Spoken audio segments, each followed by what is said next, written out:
So my dear students, let's start Young's double slit experiment. इस experiment में हम लोग जो फ्रिंज विड्थ या फ्रिंज पैटर्न हम लोगों को दिखेगा स्क्रीन के ऊपर, उसके बारे में हम लोगों को स्टडी करनी है कि सेंट्रल ब्राइट बैंड कहाँ पर होगा। फिर उसके बाद डार्क ब्राइट ये हमारा एक पैटर्न फॉलो होगा। उसी तरीके से नीचे भी डार्क ब्राइट। तो कैलकुलेशंस क्या होंगे, वैल्यूज क्या होगी, वो सारी चीजें फॉर्मूलेज, एक एक छोटी से छोटी चीज को हम लोगों को यहाँ पर डिस्कस करना है। ठीक है, सो स्टार्ट करते हैं माय डियर्स। एक्सपेरिमेंटल सेटअप हम लोग स्टडी कर चुके हैं कि किस तरीके से यंग्स ने हमें ये बताया कि हमने क्या रखा, एक कॉन्वेक्स लेंस लिया था, कॉन्वेक्स लेंस के फोकस पर हमने अपना सोर्स रखा था, उस सोर्स से रेज निकली, कॉन्वेक्स लेंस ने उसको पैरेलल किया और दो स्लिट से रेज बाहर निकली। ठीक है, एंड वो स्लिट के बीच का डिस्टेंस कितना था, स्मॉल डी, एंड दोनों स्लिट्स बहुत ही नैरो होनी चाहिए और उस स्लिट के बाद एक स्क्रीन लगाई थी और स्क्रीन पर हम लोगों को इंटरफेरेंस पैटर्न दिख, ये ऑब्जर्व हुआ प्रैक्टिकली। अब इसको हम लोग आज प्रूफ करेंगे। सबसे पहला प्रूफ होगा हमारा सेंट्रल ब्राइट फ्रिंज। सबसे पहला क्या होगा, central bright fringe, central bright fringe के लिए, है ना। अब फिर से यहां साइड में लिख कर रख देता हूं, ब्राइट के लिए कंडीशन क्या है, delta x is equals to N lambda, N कहां से स्टार्ट हो रहा है, 0 1 2। डार्क के लिए कंडीशन है delta x is equals to 2n minus 1 lambda by 2, है ना। ये कंडीशन है हमारी, इसको ऐसे लिख दो, no problem, 2n minus 1 lambda by 2, और यहां पर n कहां से स्टार्ट हो रहा है, 1 2 3। सिर्फ आपके इंफॉर्मेशन के लिए कि ब्राइट की कंडीशन क्या है और डार्क की कंडीशन क्या है, otherwise you know that. Central bright fringe के लिए हम लोगों को कैलकुलेशन करना है, कैसे करेंगे देखिए। बाकी सारी चीजें आपको पता है, इधर पीछे साइड वाइड का हम लोग कुछ बनाने वाले नहीं है, सब आपको पता है क्या कंसेप्ट है। हमारे पास स्लिट होती है, दो स्लिट्स होती है, ठीक है। यहाँ कहीं पर हमारा मेन सोर्स है, ये slit number 1, slit number 2। Slit 1 and 2 के बीच का जो डिस्टेंस होता है वो कितना होता है, d। Always remember that d जो है वो हमारा हमेशा मिलीमीटर में होता है। d is small d, separation or distance between both the slits, so d is always in millimeter। ठीक है ना, न्यूमेरिकल्स में भी हम लोगों को d हमेशा क्या होता है, मिलीमीटर में दिया जाता है। S1 S2 क्या थे हमारे, दो monochromatic sources of light, monochromatic जिसकी वेवलेंथ सिंगल हो, ऐसी लाइट जिसकी वेवलेंथ सिंगल हो। तो S1 and S2, S1 and S2 क्या होने चाहिए, monochromatic and coherent sources. Coherent sources की कंडीशन लास्ट में भी हम स्टडी करेंगे, बट फिलहाल कोहेरेंट सोर्सेस के बारे में इतना ही बता दूं। ऐसे दो सोर्सेस जिनके बीच में फेज डिफरेंस कांस्टेंट हो, जिनके बीच में फेज डिफरेंस कांस्टेंट हो एंड दोनों की फ्रीक्वेंसीज एग्जैक्टली सिमिलर हो।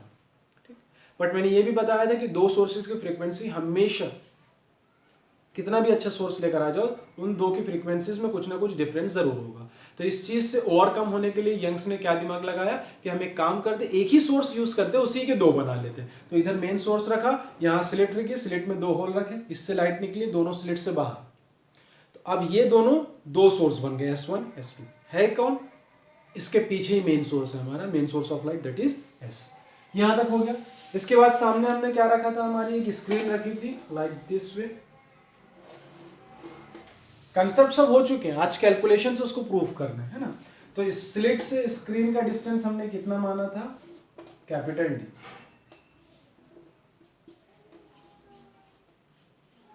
ये हमारी स्क्रीन, स्लिट और स्क्रीन के बीच का डिस्टेंस क्या हो गया, D हो गया। Remember that capital D is greater than, capital D बहुत बड़ा होता है स्मॉल d से। कैपिटल D मीटर्स में होता है ना, कैपिटल D मीटर्स में होता है और स्मॉल d मिलीमीटर्स में होता है, इस चीज को याद रखना। अब इसके बाद क्या होगा,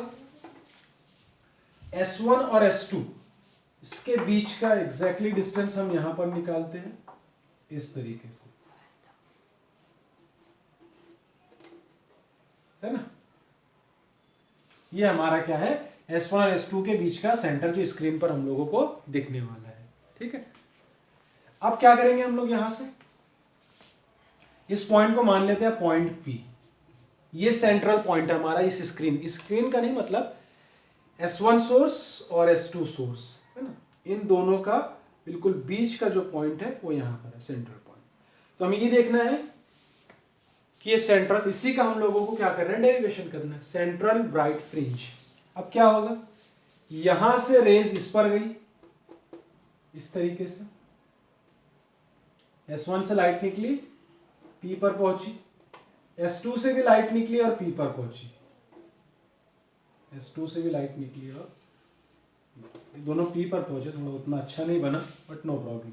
S1 से लाइट गई यहां पर पहुंची, S2 से लाइट गई यहां पर पहुंची। ना पाथ डिफरेंस पॉइंट B और D क्या हमारा path difference, sorry B bright D dark और डेल्टा X क्या है पाथ। अगर पाथ डिफरेंस क्या हुआ, लैम्डा का इंटीग्रल मल्टीपल हुआ, मतलब n की वैल्यू 0 1 2 3 रही तो ब्राइट होगा, और अगर ये वाली कंडीशन सेटिस्फाई हुई तो डार्क होगा। तो देख लेते हैं, no problem. So here hashtag path difference, सब कुछ पाथ डिफरेंस पर डिपेंड करेगा। पाथ डिफरेंस, दोनों वेव्स के बीच में पाथ डिफरेंस कितना है, तो पाथ डिफरेंस यहां कैसे निकलेगा, delta x is equals to S2P, ये रास्ता S2P माइनस S1P। भाई एक वेव S1 से जाएगी P पर और एक वेव यहाँ S2 से, S2P इस वेव का रास्ता, S1P इस वेव का रास्ता, तो दोनों के पाथ का डिफरेंस कितना होगा, तो S2P माइनस S1P। ये कर दिया हम लोगों ने, ठीक है। अब अगर आप ध्यान से देखोगे तो S2P ये जितना है S1P भी एग्जैक्टली उतना ही, मतलब S2 से निकलने वाली वेव को P तक पहुंचने के लिए जितना रास्ता ट्रैवल करना पड़ा सेम S1 को भी। अगर मान लेते हैं कि ये जो है वो 1 मीटर है तो ये भी 1 मीटर है, तो दोनों अगर इक्वल आ गए तो इस सिचुएशन में आंसर, और दिख भी रहे प्रॉपर ज्योमेट्री बनाओगे तो दोनों S2P और S1P दोनों क्या है, इक्वल है ना। यहाँ पर आप ऐसे लिख सकते हैं that S2P is equals to S1P। अगर दोनों इक्वल है तो वही आंसर हमारा कितना आएगा, 0 आएगा। अब delta x is equals to कितना आया, 0। दोनों में देखो, अगर n की वैल्यू 0 पुट करेंगे तो डेल्टा एक्स की वैल्यू कितनी आएगी, 0 आएगी। इसमें 0 नहीं आता भाई, इसकी पहली कंडीशन है डेल्टा एक्स 0 लैम्डा 2 लैम्डा है ना, डेल्टा, तो ये ब्राइट की होगी, और ये क्या होता है हमारा lambda by 2, 3 lambda by 2, 5 lambda by 2, ये किसकी होगी, डार्क की होगी। तो अब देखिए दोनों में, इसमें तो 0 वाली टर्म है ही नहीं, इसमें 0 वाली है, मतलब ये पॉइंट हमारा कैसा होगा, ब्राइट होगा। कैसा होगा, ब्राइट होगा। और ये सेंटर में, ये सेंटर में, दैट्स व्हाई इसको हम लोग क्या बोलते हैं, central bright fringe. Central bright fringe, central bright fringe है ना, सेंट्रल ब्राइट फ्रिंज। अब इसको कैसे बताऊं मैं आपको, देखिए सपोज हमारे पास ये कार्डबोर्ड है, थोड़ा इसको फील करना आप लोग। सपोज ये हमारे पास कार्डबोर्ड है, वैसे तो कार्डबोर्ड बड़ा है बट इसमें क्योंकि मुझे कट करना है दैट्स व्हाई। अब हमने इसके अंदर जो 2 स्लिट्स बनाई है, just give me a second.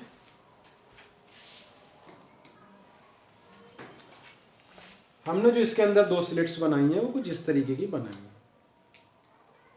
बराबर बन नहीं रहा है बट थोड़ा सा एडजस्ट कर लेना है, ऐसे थोड़ा सा ज़्यादा हो गया, ठीक है। तो ऐसे स्लिट्स बनी है इसके अंदर, एक स्लिट ये है और एक स्लिट ये है। तो स्लिट बिल्कुल पतले से रेक्टेंगल के जैसे कटी हुई है, ठीक है। इसको हमने ऐसे रखा तो स्क्रीन के ऊपर जैसी स्लिट है वैसा शेप बनेगा ना, that's why it is known as what, fringe. तो खैर इसके बारे में बहुत डिस्कस नहीं करना हम लोगों को, अभी हम लोगों ने पहला डिस्कशन किया। This is the expression for central bright fringe. तो सेंट्रल ब्राइट फ्रिंज का ये हमारा डिस्कशन हो गया। हमारा पॉइंट ब्राइट होगा कि डार्क होगा ये सिर्फ इसी बात से पता चलेगा कि कंडीशन कौन सी सेटिस्फाई हो रही है। अगर डेल्टा एक्स की वैल्यू 0 लैम्डा 2 लैम्डा 3 लैम्डा मिलती है तो पॉइंट ब्राइट है, और अगर lambda by 2 2 lambda 3 lambda by 2 5 lambda by 2 ये मिलती है तो वो पॉइंट कैसा होगा, हमारा डार्क होगा, है ना। तो पहला डेरिवेशन हमारा हो गया किसके लिए, सेंट्रल ब्राइट बैंड बोलो या सेंट्रल ब्राइट फ्रिंज बोलो, both are the same thing. बहुत सारे नाम है। ब्राइट बैंड को हम मैक्सिमा बोलते हैं क्योंकि वहां पर इंटेंसिटी मैक्सिमम होती है तो मैक्सिमा बोलते हैं, वहीं पर कंस्ट्रक्टिव इंटरफेरेंस हुआ। तो कंस्ट्रक्टिव इंटरफेरेंस बोलो, मैक्सिमा बोलो, ब्राइट बोलो, सब ठीक है, बट ज़्यादा बेस्ट है ब्राइट, है ना। अब आगे बढ़ते हैं, लोकेशन फॉर ब्राइट फ्रिंजेस। ये पहला हमारा डेरिवेशन था सेंट्रल ब्राइट बैंड के लिए, ठीक है। अब अगला derivation, location for bright fringe, ठीक है, मतलब मैक्सिमम, जहां पर लाइट की इंटेंसिटी ज्यादा है, मैक्सिमम स्क्रीन के ऊपर। तो देखिए बहुत आसान है, अगर पहला ब्राइट आपको समझ में आएगा तो दूसरा, तीसरा, चौथा, पांचवा, छठवां, अप टू सो ऑन सारे ब्राइट आप निकाल सकते हो। पहला वाला आपको समझना मोस्ट इंपॉर्टेंट है, पहला वाला। सो बड़े ध्यान से इधर,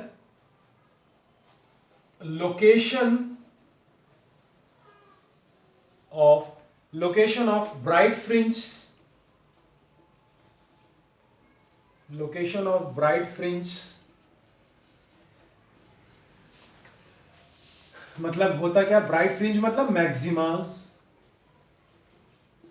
location of bright fringe that is maxima on screen, on मतलब यह है कि स्क्रीन पर ब्राइट बैंड कहां कहां बनेंगे। भाई सेंट्रल ब्राइट तो दिख गया, बिल्कुल सेंटर वाला पॉइंट, स्क्रीन का बिल्कुल सेंटर वाला पॉइंट कैसा होगा, ब्राइट दिखेगा। उसके बाद अगला ब्राइट कहां बनेगा, फिर उसके बाद वाला ब्राइट कहां बनेगा, ये हमें समझना है ना। तो यहां देखिए, location of bright fringe that is maxima on screen. फिर से हम वही काम करेंगे, सीधा सीधा हम लोग क्या लेंगे, अपने स्क्रीन लेंगे। अब यहां पर थोड़ा सा दिमाग लगाना है आप लोगों को।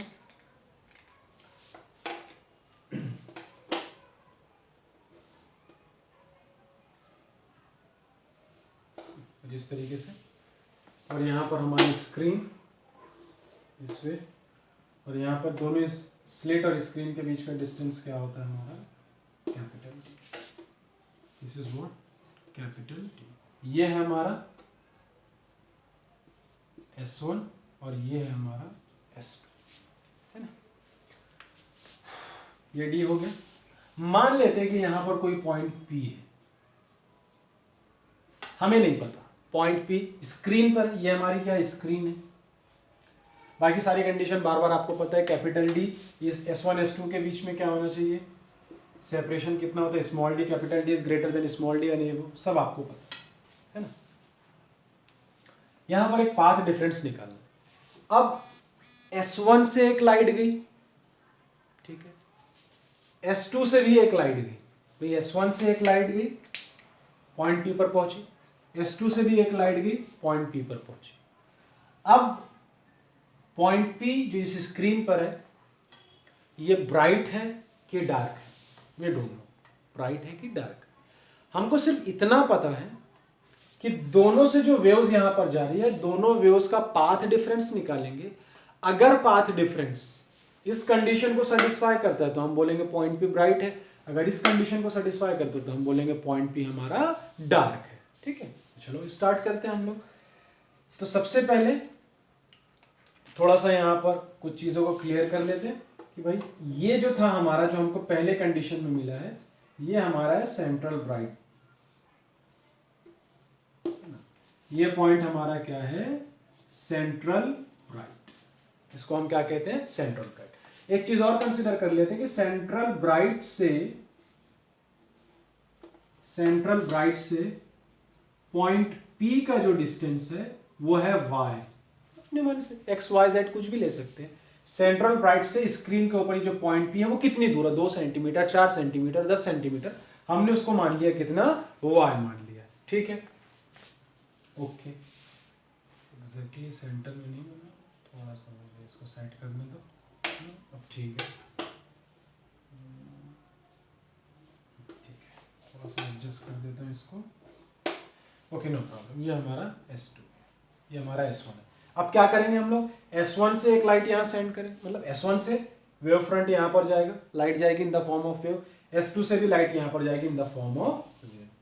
तो हम देखते हैं कि S1 से लाइट यहाँ पर इस तरीके से पहुंची है, ये लाइट पहुंची S1 की, हाँ चलिए इस तरीके से। इसी तरीके से S2 की लाइट भी यहां पर पहुंचेगी। Just give me a second. S2 की लाइट भी यहां पर पहुंचेगी इस तरीके से।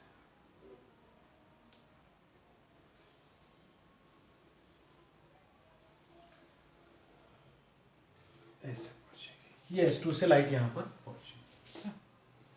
एक लाइट भाई ऐसा बना देते हैं यहाँ पर, थोड़ा सा ये गड़बड़ दिख रहा है मुझे, एग्जैक्टली सेंटर में नहीं आ रहा है लाइट जो है। चलो ठीक, कोई प्रॉब्लम नहीं। और यहाँ से एक ऐसा सेंड कर देते हैं।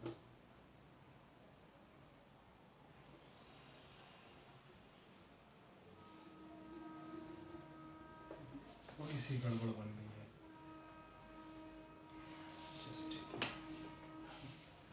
थोड़ा सा गड़बड़ हो गया है ज़रा, जस्ट वेट। बाकी चीज़ों को मैं एज इट इज़ रहता हूँ, इस सेंट्रल ब्राइट को पहले बना दूँ, क्योंकि डायग्राम में सारा कुछ कंसेप्ट है। अगर डायग्राम थोड़ा सही नहीं बनेगी तो सब प्रॉब्लम हो जाएगी। ठीक है, S1 S2 ये सेंट्रल ब्राइट है, तो दोनों का बिल्कुल एग्जैक्टली इक्वल होना चाहिए।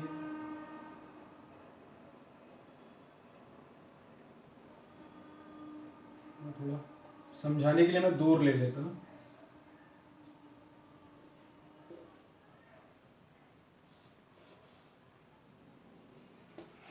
ऑलमोस्ट अब ठीक है। चलो यहाँ मान लिया S1, यहाँ मान लिया S2, ये S2 और ये हो गया हमारा S1, एंड दोनों के बीच का जो डिस्टेंस है दैट इज व्हाट D। ठीक है, इतना काफी है। क्या करेंगे, S1 से लाइट गई यहाँ पर ऐसे, S2 से भी यहाँ पर लाइट जाएगी,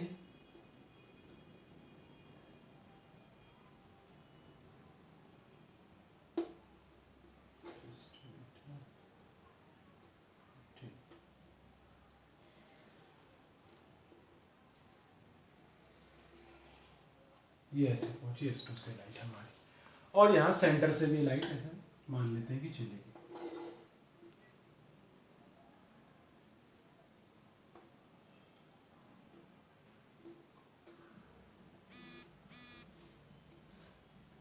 कुछ इस तरीके से।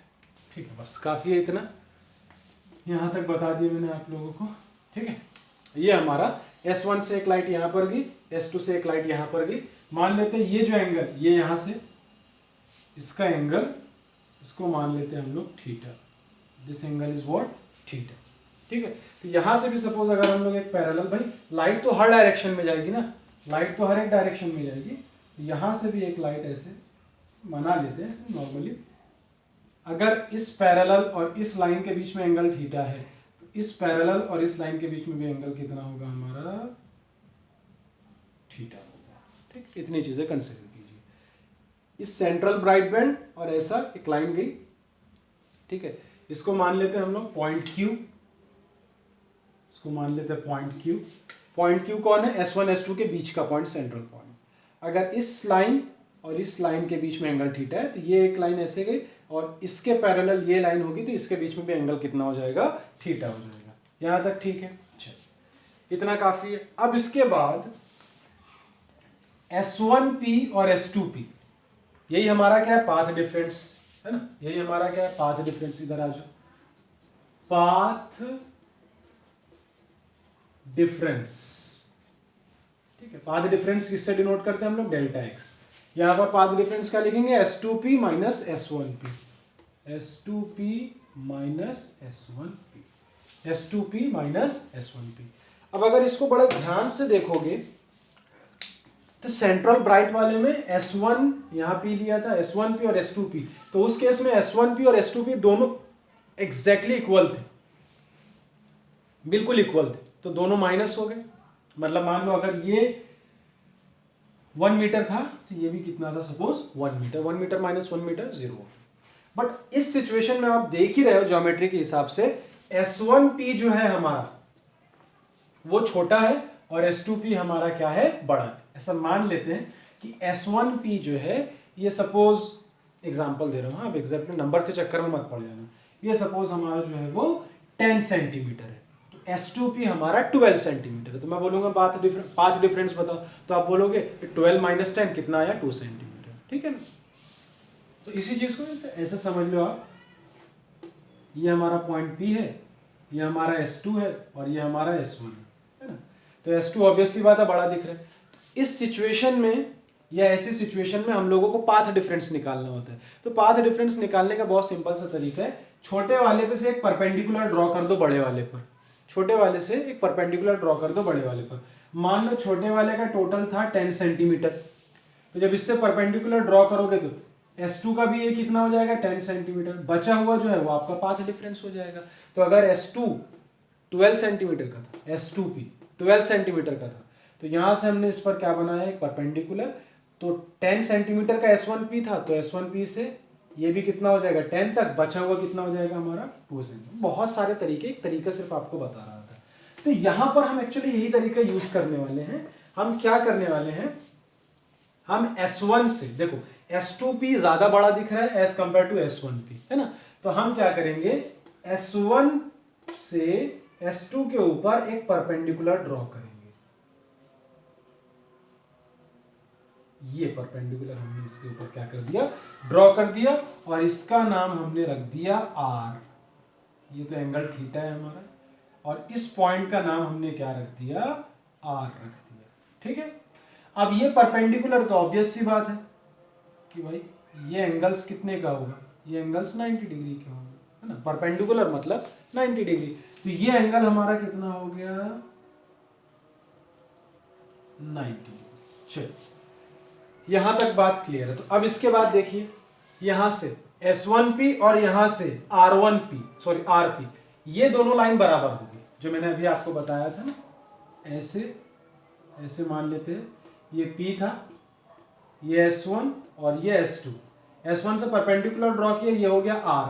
तो अब समझ में क्या आया कि S1P और RP यहां से दोनों रास्ते इक्वल, यहां से दोनों बराबर है। तो पाथ का डिफरेंस एक्चुअली कितना है, पाथ का डिफरेंस क्या है, S2R हमारा पाथ का डिफरेंस है।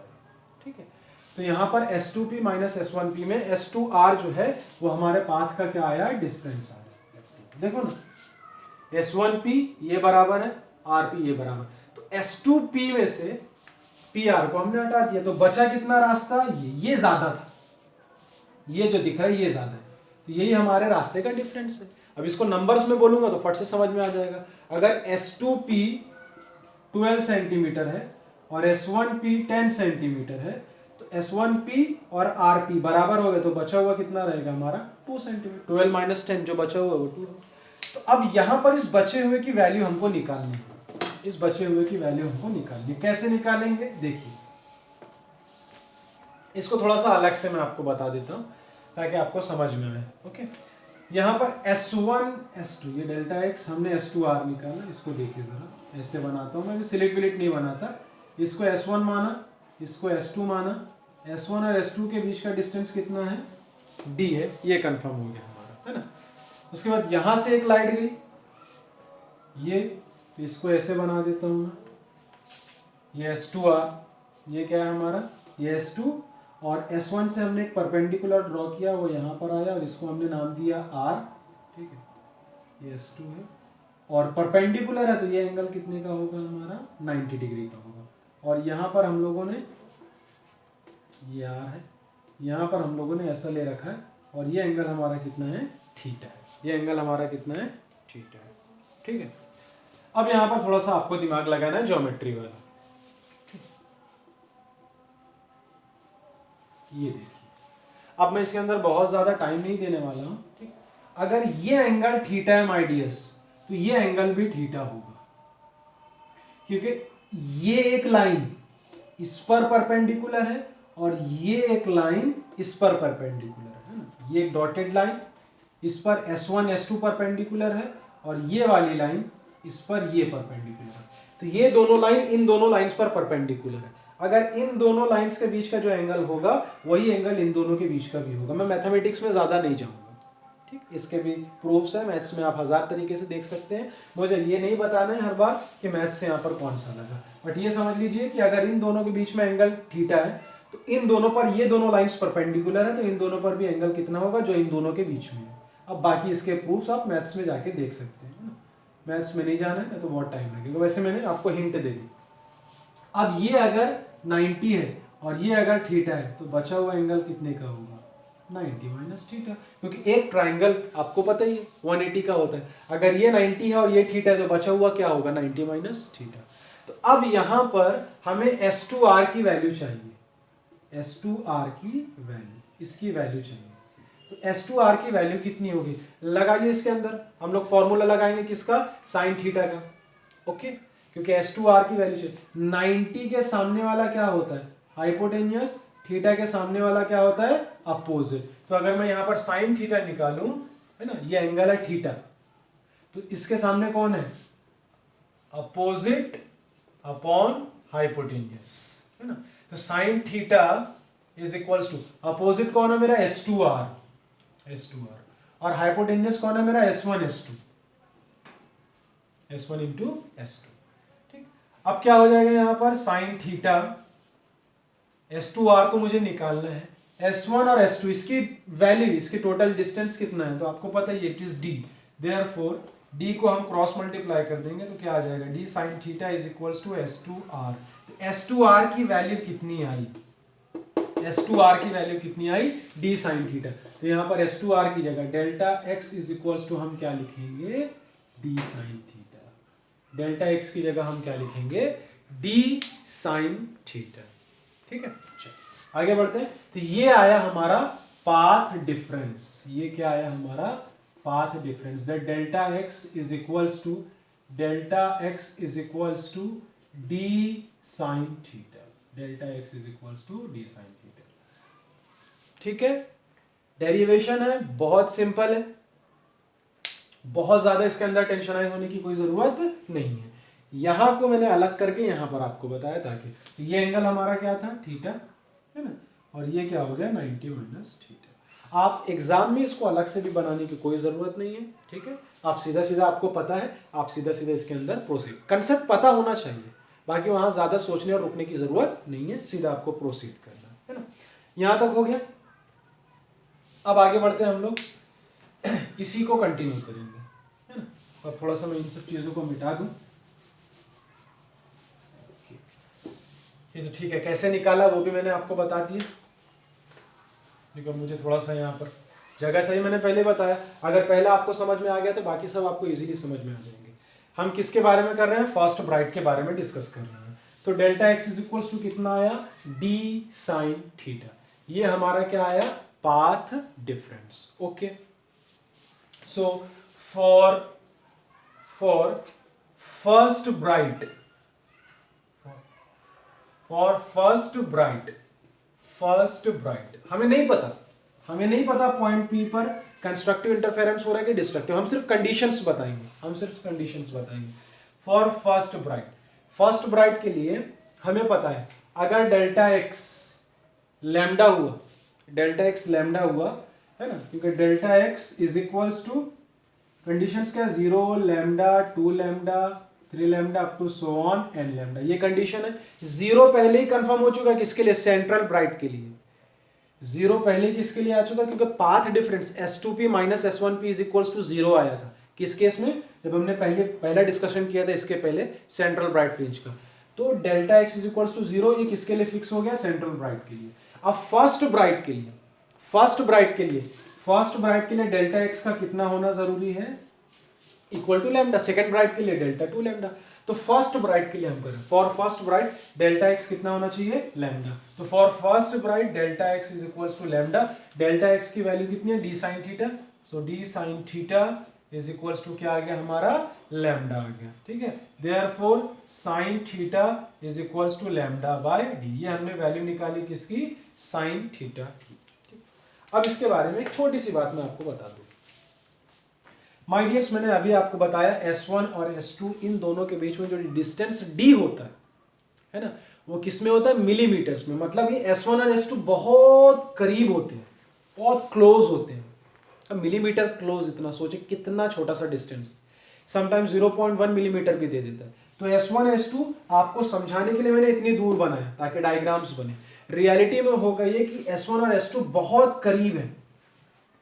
अब अगर S1 और S2 बहुत करीब है ना तो इस सिचुएशन में होगा क्या, एंगल थीटा ये जो बन रहा है, अगर ये S1 S2 बहुत करीब है तो ये जो मैं आपको दिखा रहा हूं इतना बड़ा एंगल, ये इतना बड़ा नहीं बनेगा, है ना। S1 S2 अगर बहुत करीब रहे तो यहाँ पर ये जो एंगल रहेगा बिल्कुल बहुत करीब रहेगा। तो ऑलमोस्ट S1P और S2P दोनों एक दूसरे के कैसे रहेंगे, पैरेलल दिखेंगे, ऑलमोस्ट पैरेलल। ठीक, सो थीटा क्या है, वेरी वेरी स्मॉल।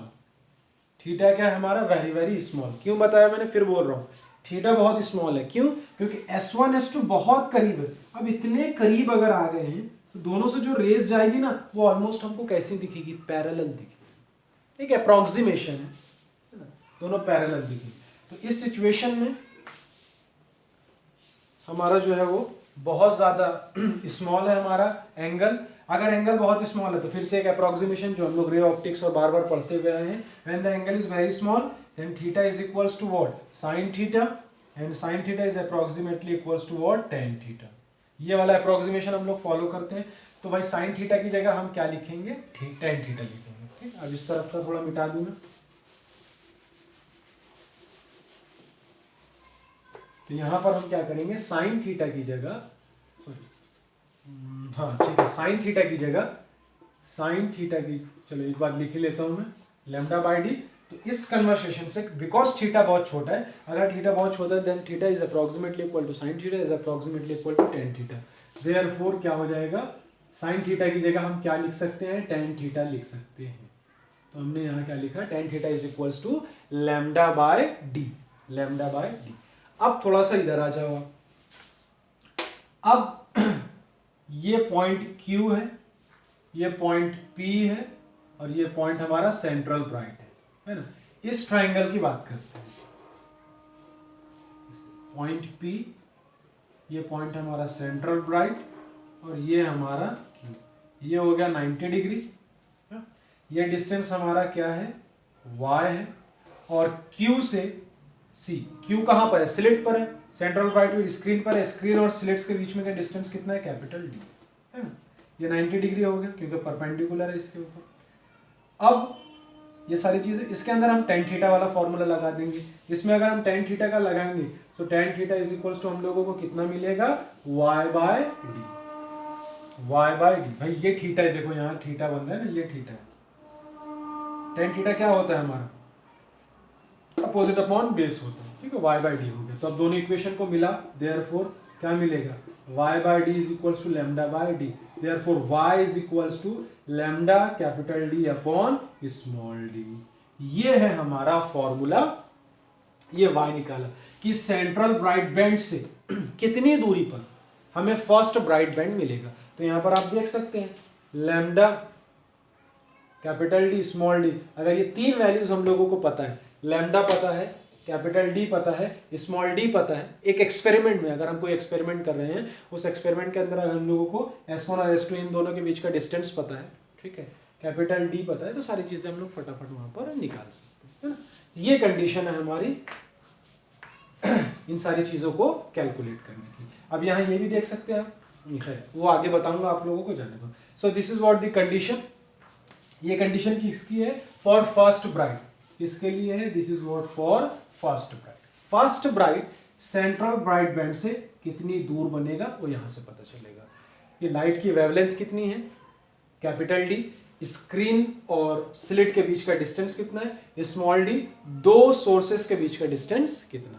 इन सारी चीजों के बेस पर हम लोगों को क्या पता चल जाएगा यहाँ पर कि सेंट्रल ब्राइट बैंड से हमारा पहला ब्राइट कितनी दूर बनेगा। ये होगा फर्स्ट ब्राइट का केस। अब इसके बाद सेकेंड, थर्ड, फोर्थ, फाइव, जितना भी निकालना है फटाफट फटाफट आपका सब निकलेगा। अब आपको कुछ और करने की जरूरत नहीं पड़ेगी, ठीक है। देखिए क्या क्या करना है, फॉर सेकेंड ब्राइट, भाई सेंट्रल ब्राइट के लिए delta x is equals to 0, first bright के लिए delta x is equals to lambda, है ना। तो सेकेंड ब्राइट के लिए, for second bright delta x is equals to क्या ले लेंगे, 2 लैम्डा। तो यहां क्या आ जाएगा, 2 लैम्डा, यहां भी क्या आ जाएगा, 2 लैम्डा। ओके, फिर से यार सही, ये सारे अप्रोक्सीमेशंस लगाएंगे, यहां पर भी 2 लैम्डा, 2 लैम्डा, है ना। टेन थीटा यहाँ निकालेंगे, यहाँ पर भी क्या आ जाएगा 2 लैम्डा। उसके बाद डी इधर जाएगा तो यहाँ पर क्या हो जाएगा हमारे को 2 लैम्डा डी। तो अब ये क्या हो गया हमारा सेकेंड ब्राइट। पूरा कैलकुलेशन एज इट इज, पूरा कैलकुलेशन एज इट इज, है ना। तो सेंट्रल ब्राइट के लिए 0, फर्स्ट ब्राइट के लिए लैम्डा लेंगे, सेकेंड ब्राइट के लिए 2 लैम्डा, थर्ड ब्राइट के लिए 3 लैम्डा। थर्ड ब्राइट के लिए देखो क्या हो जाएगा, थर्ड ब्राइट के लिए 3 3 3 3। आपको एग्जाम में अलग से कैलकुलेशन करना है, यहाँ तो मैंने एक कर दिया, इसलिए मैंने पहले कहा था एक पर पूरा ध्यान दो, बाकी पूरा समझ में आ जाएगा। आते आते यहाँ 3, यहाँ पर भी क्या आ जाएगा 3, तो ये क्या हो जाएगा हमारा थर्ड ब्राइट हो जाएगा, है ना। इसी तरीके से आप देख सकते हैं कि फर्स्ट ब्राइट का हमारा फॉर्मूला क्या मिला, फर्स्ट ब्राइट का ये मिला, है ना, फर्स्ट ब्राइट। सेकेंड ब्राइट का क्या मिला 2 lambda D by T. Third bright का क्या मिला, S for second T for third, है। थर्ड ब्राइट का क्या मिला 3 लैम्डा बाय टी। तो nth ब्राइट का कितना मिल जाएगा, nth ब्राइट का तो ऑब्वियस सी बात है, nth ब्राइट के लिए क्या हो जाएगा हमारा formula n lambda D by d, n lambda D by t, है ना। और यहां पर n हमारा यहां पर फर्स्ट सेकंड थर्ड n कहां से स्टार्ट होगा 1 2 3, क्यों, क्योंकि 0 किसके लिए फिक्स हो चुका है सेंट्रल ब्राइट बैंड के लिए, 0 हमारा किसके लिए फिक्स हो गया है सेंट्रल ब्राइट बैंड के लिए, है ना। तो ये हमारा कंडीशन है। चल, तो जहां सेंट्रल ब्राइट बैंड बनेगा उस सेंट्रल ब्राइट बैंड के ऊपर और नीचे, उस सेंट्रल ब्राइट बैंड के ऊपर और नीचे आप लोगों को जो है वो फर्स्ट ब्राइट फर्स्ट डार्क ये सारी चीजें जो है वो मिलते जाएगी, ठीक है। तो नोट्स में वो चीजें आपको प्रोवाइड कर दी जाएगी, आप समझ जाओगे कि सेंट्रल ब्राइट बैंड के बाद first bright second bright third bright ऊपर भी होगा, है ना। मतलब ऐसे होगा कुछ, अगर ये सेंट्रल ब्राइट है तो ये फर्स्ट ब्राइट, फिर सेकंड ब्राइट, फिर थर्ड ब्राइट, इसी तरीके से नीचे भी आएगा first bright second bright third bright, कुछ इस तरीके से, है ना। तो ये पैटर्न फॉलो होगा। अब सेंट्रल ब्राइट और फर्स्ट ब्राइट के बीच में कौन आएगा डार्क आएगा, वो इसके बारे में भी हम लोग अब डिस्कस करना स्टार्ट करते हैं, ठीक है। So now let's start location of dark fringes. अब लोकेशन ऑफ डार्क फ्रिंजेस करते हैं।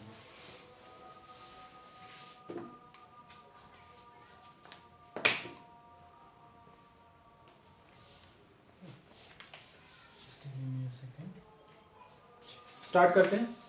अब इसका भी कोई काम नहीं है, ये तो मैंने आपको समझा दिया, इसको भी हटा ही देता हूं यहां से।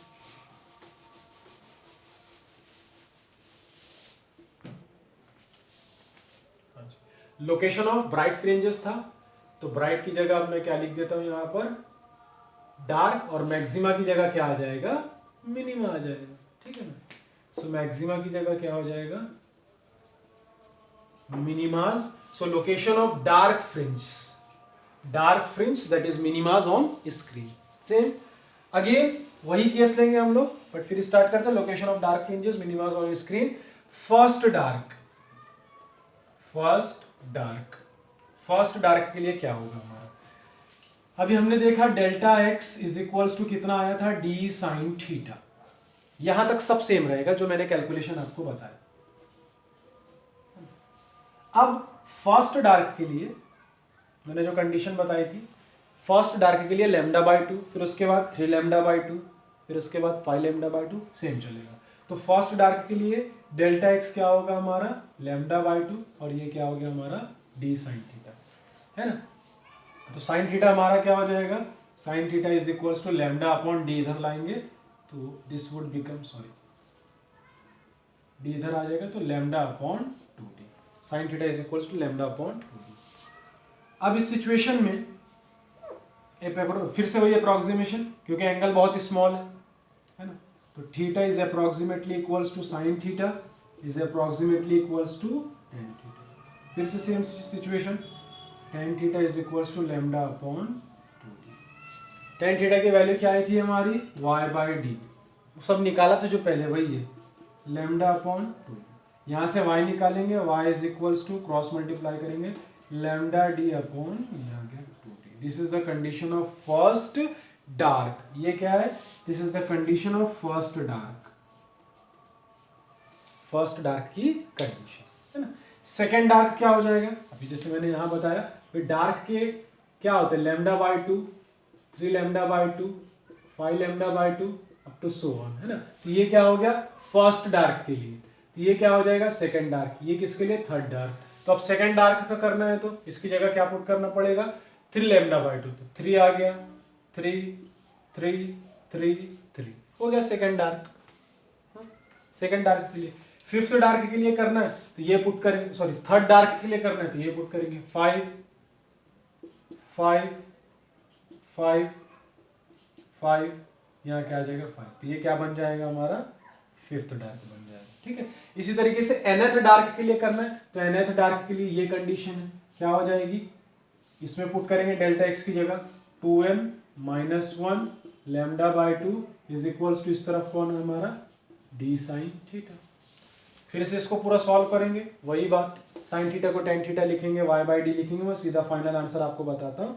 सो y for nth dark is equals to 2n minus 1, फिर क्या मिलता है lambda capital D upon 2d, है ना, lambda capital D upon 2d, ये आ गया हमारा आंसर।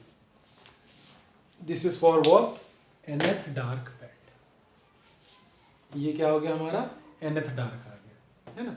तो इस तरीके से हमारा ये कंसेप्ट प्रूफ हुआ। अब इसको अगर आपको स्क्रीन पर सपोज मैं बताऊं कि स्क्रीन हमारी, ये हमारी स्क्रीन है, सपोज ये हमारी स्क्रीन है, तो अब आपको ये तो पता है कि सेंट्रल ब्राइट बैंड तो बिल्कुल सेंटर में होगा, है ना, सेंट्रल ब्राइट बैंड कहाँ पर होगा, बिल्कुल सेंटर में। चलो ये हो गया सेंट्रल ब्राइट बैंड। अब इसके बाद पैटर्न चलता है, ऑब्वियस सी बात है ब्राइट के बाद कौन आना चाहिए, डार्क आना चाहिए।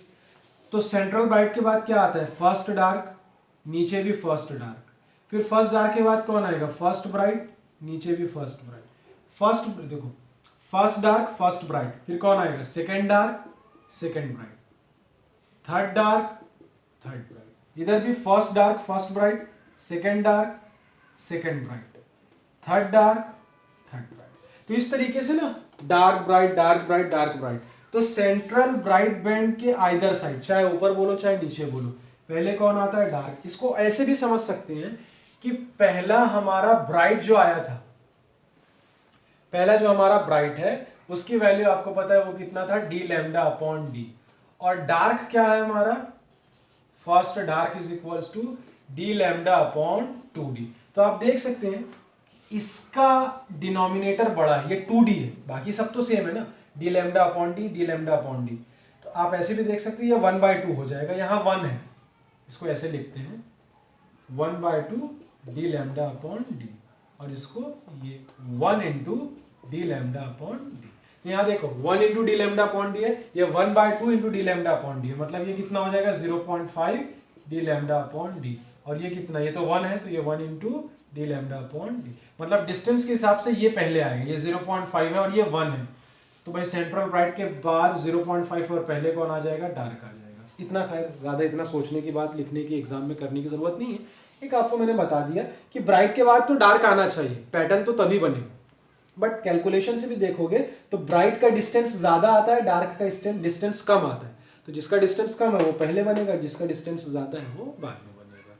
ठीक है माय डियर्स, तो आज हम लोगों ने इंटरफेरेंस में सेंट्रल ब्राइट बैंड के बाद locations of bright fringes, locations of dark fringes, ये हमने कंप्लीट कर लिया। ठीक है, एक दिन अभी और हमारा इंटरफेरेंस पर होगा, कल हम लोग इसके अंदर जो है वो फ्रिंज विड्थ के बारे में डिस्कस करने वाले हैं, इंटेंसिटी ग्राफ के बारे में डिस्कस करने वाले हैं, तो कल का टॉपिक भी हमारा मोस्ट इंपॉर्टेंट होगा। ठीक है, तो कल हमारा इंटरफेरेंस कंप्लीट होगा, कुछ कंडीशंस भी है इंटरफेरेंस की वो भी मैं आपको बताऊंगा, फिर उसके बाद हम लोग इसी का एक फेनोमेना होता है दैट इज कॉल्ड डिफ्रैक्शन, फिर हम लोग डिफ्रैक्शन स्टार्ट करेंगे, है ना। सो कल मिलते हैं सेम टाइम, तब तक के लिए have a nice day, thank you so much, good bye.